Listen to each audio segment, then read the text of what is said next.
The Chicago Bulls take a terrible loss to the Golden State Warriors last night. We're going to be looking at the key takeaways from that game, and we're going to be answering, did the Chicago Bulls season maybe take a turn for the worse here? So this is your host, Rico Greenhowe, and you have found yourself on another episode of Bulls Digested. So look, last night the Chicago Bulls take a bad loss on the road in Golden State. They lose 131 to 106. It was a 25-point drumming.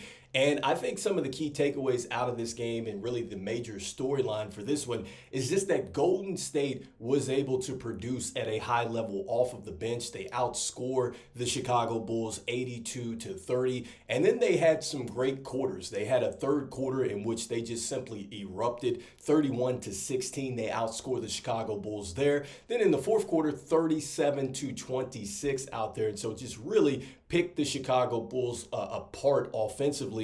And I think the key players out of this for the Golden State Warriors and really the major storyline here is that Guy Santos and then also to Quentin Post. You had 2 second-round picks for the Golden State Warriors that played exceptionally well in this one.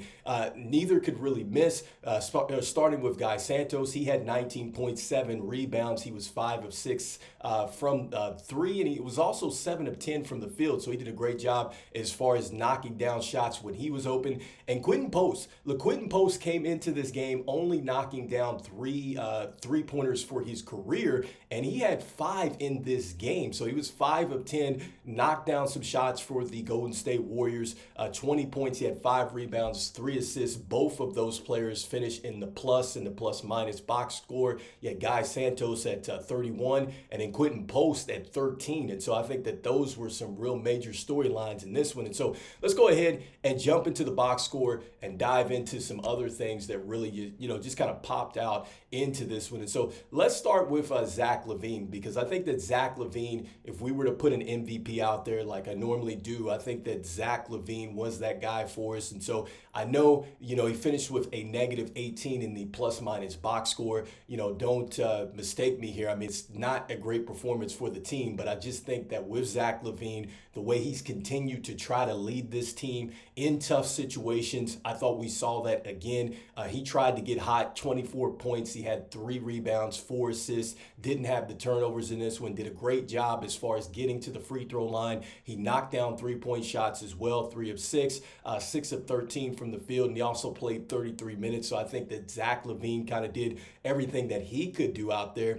And then Josh Giddey, look, I know that, a lot of people that looked at that game, it wasn't necessarily pretty how he got it done, but hey, 16 points, he had 11 rebounds, he did have a block shot in this one, he had only 3 assists and a steal, 6 of 12 from the field, 2 of 4 from 3, but I think what I liked most about what Josh Giddey did in last night's game was just his ability to go out there and rebound the basketball, and I think that, really he builds confidence as he really starts to rebound the basketball. I think that other things start to open up for him, and he starts to find his way offensively out there. He threw a nice assist, or like it would have been an assist, to Dalen Terry, and he totally missed the layup, and Josh Giddey, with his awareness, was able to catch it off of the board and knock it in. So, I mean, it was just that type of game for the Chicago Bulls, but I have to give him a lot of credit for his effort out there and the way that he approached the game last night. And so next up, this leads me to another player that I think played well, even though it wasn't great,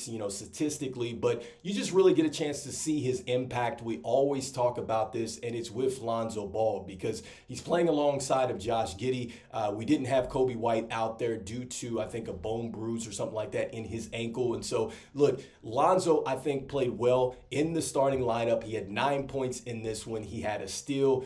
He had 4 assists. He had 3 rebounds. Yes, he was negative 6. He did have a steal. And actually, that steal was a nice steal, because once he got that steal, Patrick Williams had just missed the layup. He got up in enough time, and then that's where Lonzo threw a lob to him. Very pretty play. And so, again, the defensive awareness minutes from Zoe and just his ability to kind of comfort everybody else in the starting lineup. I think he's definitely one of the reasons why we got off to a hot start. And so 23 minutes, I think that is a plus for him too. The fact that he continues to be able to play extensive minutes, and I think that it also helps him as far as, or helps the Chicago Bulls, I should say, if they're looking to trade him. I think that when you see him continue to get these spot starts and be okay, I think that other teams are going to be very interested in that. But we'll talk about that here in a moment. Next up, we're going to start looking at just some of the just head-scratching moments in this game for the Bulls. And so starting with Vooch. Look, Vooch, 9 points. He had 6 rebounds. He had 4 assists. He had 4 steals. He was negative 15. But just really the key takeaway and the real major question mark out of this game is that he only got 9 shots. He was 4 of 9 from the field, 1 of 2 from 3. And what's wild about it is I believe he had 7 points in the first quarter. And after that, I mean, Vooch did not get any more shots, and I thought that was just wild to see, especially since we know that Vooch is playing at a great level. I've said this before. I think that he definitely settles us in the half-court game going inside the Vooch. He just did not get those touches, and so I don't understand that, and so that was definitely a head-scratcher for me. And then next up, with Patrick Williams. I mean, Patrick Williams literally, with the 7 points, 3 rebounds, and assists, he got off to a hot start and then faded again. Only 3 rebounds, didn't give us very much else. He played 27 minutes. He was 3 of 11 from the field, 1 of 4 from 3. He finished with the plus-minus box score. But once again, I just felt like I did not feel his impact on this game. And so next, as we start to look at the bench and just looking at some of the key takeaways here from that, the bench, I think for the most part, they did as best they could.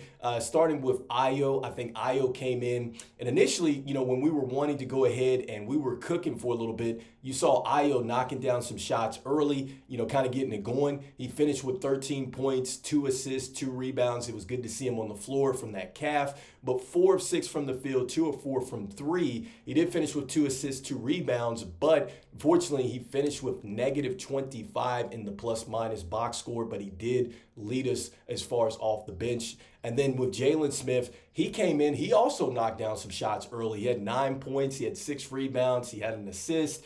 He also had a block. He was negative 10 in this one, 2 of 5 from the field, 1 of 3 from downtown. So I think aside from Ayo, I think he was okay. He played solid. Next up, this is where it gets interesting because Dalen Terry, only 2 points, negative 6. He only played 11 minutes. Matas Buzelis, 3 points, 4 rebounds, negative 9 in 11 minutes for him. He only 1 of 6 from the field. Then you had Julian Phillips. He had 3 points, 2 rebounds, negative 16. He did play 14 minutes. THT couldn't get anything going. He only knocked down 2 free throw attempts in this game and really struggled for the most part. He was negative 9, didn't play that much. And so, look, the bench, and then you have Javon Carter, who played late, 9 points. He had a rebound. He was +1 in this one, knocked down a couple three-pointers, 3 of 6 from there. And so, look, I just think that when you look at what we see on the bench in comparison to what we saw with the Golden State Warriors, I think that is where it is really interesting to me because you have a championship coach in Steve Kerr who he relied on his bench. And maybe, I'm not sure if necessarily he trusts him or not, but you see that with Steve Kerr. And did Quentin Post make every play? Like, was it a play where he didn't make mistakes out there? No, I mean, he definitely fouled. He definitely had some bad misses before he took off with the 3-point shot. But you didn't see Steve Kerr take him out of the game immediately. But with Matas Buzelis, look, he got pulled immediately pretty much after he had given up an and one to Andrew Wiggins. It was a bad defensive mix-up there. He got there late. Andrew Wiggins gets him on the rip through and goes to the line. And then after that, I mean, you see that Matas Buzelis is pulled from the game. And it's just like, you hear Billy Donovan talking about, hey, we're trying to win and things like that. And I'm just thinking to myself, like, what team that plays meaningful basketball doesn't use their bench? I mean, I get that our bench is unproven. I get that players are unproven. I understand that. But you have got to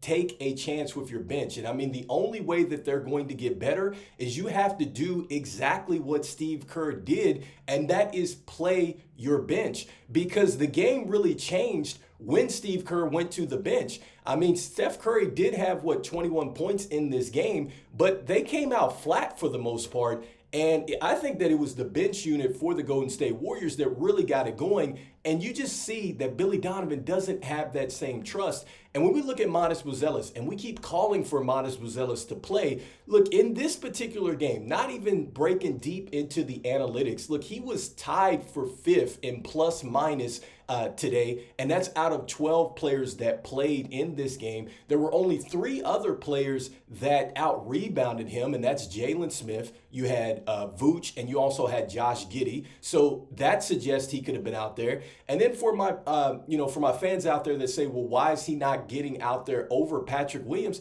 He out-rebounded Patrick Williams, and he only played in 11 minutes. He out-rebounded him. He only played in 11 minutes. So there's another thing that we wonder about. And then in a 25-point blowout, you mean he can't get more minutes? This is why Billy Donovan can't go to his bench and why it really lacks consistency, because you haven't used them enough. You haven't prepared them enough. The difference here is that you see that Steve Kerr, they are clearly gone on record saying that this is a team that wants to play, for championships, or they still want to win. I shouldn't say championships, but they still want to win. They still want to maximize this opportunity with Steph Curry. And guess what? They're not going to get another bench anytime soon. They're not talking about getting a bench player. They're trying to add a player like Vooch out there. And this should tell you something, because, again, when you look into the box score and you look at this, when you look at Kevon Looney and you look at Trayce Jackson-Davis, they combined for 8 points. Look, Kevon Looney has won a title with this team. Did Steve Kerr go with Kevon Looney more than Post? No, he went with Post more. And that's what I'm saying. Like, you got to have some trust. You got to have some belief in your bench. And that was just super disappointing in this game. And so next up, I just want to break really quickly into the box score and just looking at some of the key takeaways out of that. Look, we get out-rebounded by the Warriors 52-42. I think that was disappointing, considering that the Golden State Warriors are a small team at this point. They don't have Draymond Green out there. Just talked about how Kevon Looney and Trayce Jackson-Davis kind of struggled for the most part, but we get out-rebounded. Then on top of that, we lead in turnovers again, 13-12, so not as bad as it has been, but still, that's a category that you don't want to lead in. And then when it came down to the fast breaks, the Warriors were able to get out in transition, which is something you never want to happen with the Golden State Warriors. They win that 12-11. And then this is a stat that it's like, how do the Warriors outscore you in points in the paint? And they generally just didn't have a post player.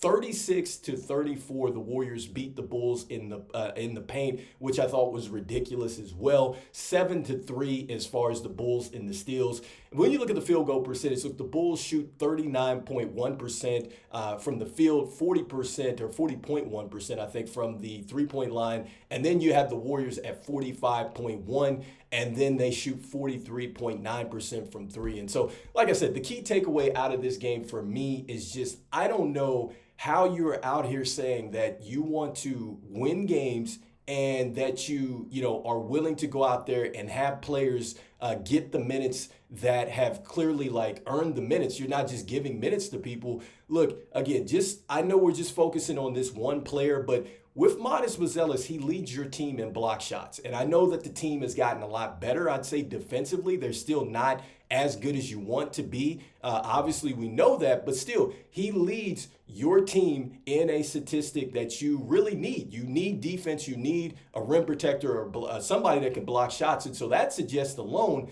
that Matas Buzelis should be out there. And then this goes back to another comment with Billy Donovan saying that he's trying to, they don't want to be in the middle and they need to find players that can get them out of the middle. The only way you could do that is you need to play these players. And so that means that you have got to play Julian Phillips, Dalen Terry, all these guys more. Even Jalen Smith, you need to play these guys more, because if they're going to be a part of your future and you don't really know what you have with them, you're going to put them into a situation to fail, and you're also putting the organization in a situation to fail because they're going to build accordingly. And clearly, it's like, man, if the Chicago Bulls need to just cut some of these players or move on from them, you really haven't even given them the chance. You haven't evaluated them properly. So anyway, let me know in the comments what you think. Once again, I think that maybe this takes a turn for the worse for the Chicago Bulls because just based off the losses that we're seeing, look, a loss to the Pelicans, a loss to the Hawks, a loss to the Trailblazers. You somehow beat the Clippers,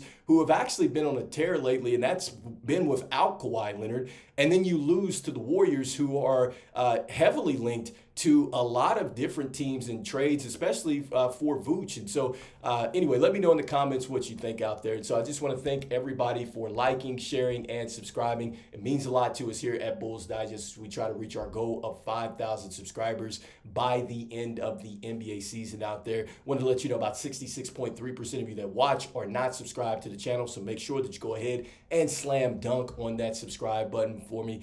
And so look, I want to close with this. I mean, this is definitely a tough loss for the Chicago Bulls, no doubt about it. I think that this really shows us just where we are as a team, right? The inconsistency that we have. And it also shows you that some changes need to happen. And not just maybe from the coaching standpoint, but just from the top with the roster construction. And also, too, you see these decisions here where we have players that we just don't know enough about. And then if you were to really utilize them or you need to use them, you really don't know what exactly you are getting out there because you have not put them in the position to, just really grow. And this is why I say all the time, you can't just prioritize winning and then also to be committed to the youth movement. Like you have got to balance that out. There has to be a point where the Bulls say, hey, we do have to prioritize as far as, player development. Because if you are wanting to move on with the future with, say, like a Josh Giddey, you want to go ahead, you want to invest into him. What other pieces on this team do you feel comfortable, with right now? And I don't know if the Chicago Bulls can necessarily tell you that. And when it comes down to the trade market, and wondering, okay, in this game with Vooch, him playing, I guess you could say poorly, I would say that with Vooch, with LaVine, with Lonzo, I don't think that this game hurt any of their trade value. I really don't. With Lonzo, you get a chance to see that he can be a starter and he can still be effective. So I think every game that he goes out there, it just proves more, and I think it lifts his value. And then with LaVine, you are seeing LaVine still do his thing, not be in the way of other players, and he's having a great season. And I think that he's probably vocal out there trying to lead this team. So you see that he can be a player that can play off of others. All those narratives in the offseason, I think that, those have just gone by the wayside. And with Vooch, even though he had 9 points in a game where this is a team that might be interested in him, talking about the Golden State Warriors, I'd have to think that they're probably thinking to themselves, they definitely want Vooch, because if they're getting that type of production from Quentin Post, and I'm not saying that this is going to be an everyday kind of thing, neither is it going to be an every game for Guy Santos, but they've proven that they can do it. So they have got to say to themselves, okay, if these players have proven that they can do it, can you only imagine what happens if we get a player like Vooch over? I'm sure Steve Kerr is probably saying to himself, I can get Vooch more than 9 shots. I bet you I can. And so that's why I'm like, I don't think that it necessarily hurts his trade stock going into this one, even though it's a team where they're definitely maybe interested in him, or the rumors say that he's, or they're interested. So anyway, let me know in the comments what you're thinking about this most recent trade update and things like that. And do you think that, yes, the way that this game played out, it does not hurt any of the trade values for these players that are out there? And also too, was this a terrible loss for the Chicago Bulls? I'd love to hear your thoughts. All right, as we always say, go Bulls, and I will see you in the next one. Peace.